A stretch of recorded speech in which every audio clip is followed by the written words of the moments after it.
up his ass that he can't see who's had his back for years. She yanked open the medicine cabinet, and the entire contents tumbled into the sink. Jesus! Her heart felt as if it were jackhammering its way out of her chest. She was not going to have another anxiety attack. No, no, no. Jasper wasn't worth it. She inhaled slowly, held her breath to the count of 10, then exhaled. The last thing she needed was to lose control. After repeating the process several times, she began to relax. 7 years of yoga had taught her how to alleviate stress. As her pulse slowed, she rummaged through the fallen toiletries for the first aid kit. After treating her wound, she found herself staring into the basin. Something wasn't right. The medicine cabinet was usually full, but the sink only contained a few items. All of Jasper's toiletries are missing. His extra toothbrush, gone. There was no denying the evidence. Every time Jasper had stepped out on her before, she'd found the cabinet almost bare. Now I'm really gonna throw the china out the window. Daisy carelessly stacked the fragile china on the table in separate piles. With each half-toss, it clattered, threatening to topple to the floor.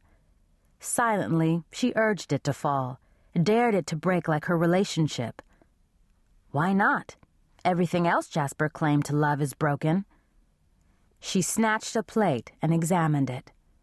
The blue patterned china that bore fanciful etching, navy like a perfect night sky lighted by stars, was trimmed in gold.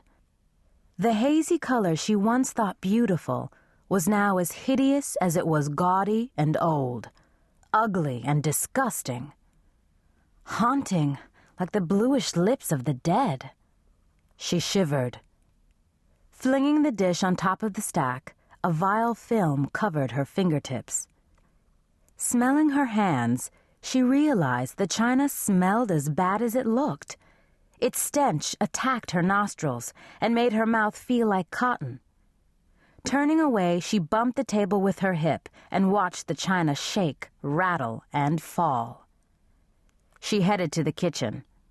It was nice. The cold marble floor soothed her injured foot. She took a bottle of water from the refrigerator, threw her head back, letting the water soothe her tongue and dry throat. She needed to check on Jay, who was over at a playmate's house. She longed to hear his young, innocent voice sing the magical words that had always lifted her spirits. "Hey, Mom." Daisy's heart warmed as she thought about him. He had a knack for making her think about things bigger than her problems. He'd made it easy and desirable for her to segue into motherhood. He was Jasper's son, but became her own when she'd stepped in to raise him when he was almost 2. She dialed his friend's number, but couldn't speak to Jay. He was outside playing basketball. Daisy sighed. As upset as she was, and as proud as she was for finally taking a stand, she yearned for the comfort of someone who loved her unconditionally. "Jay," she said out loud. Daisy sat on the sofa waiting for Jasper to come through the front door. She was fuming.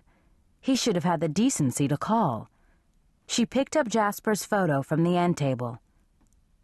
"You would think you'd want to spend every available minute at home, considering your job has you out of town 4 days a week. But no, not you, Jasper. That would be asking too much." She glared at the picture, then tossed it across the room. She looked at another photograph, this one of Jay and herself. Immediately, a tinge of guilt coursed through her, and a sudden sadness, too. What was she to do about him? She certainly wouldn't put him out. She picked up Jay's Little League trophy that was sitting next to their photo. As she ran her finger over his engraved name, a whimper escaped her. "I'm the only mother he knows. I can't lose him." She taught him how to talk, potty-trained him, and nursed him when he was ill. She'd done everything that she assumed his biological mother would have if she could have. "Death stole her from you, and it'll be the only thing that'll keep me from you."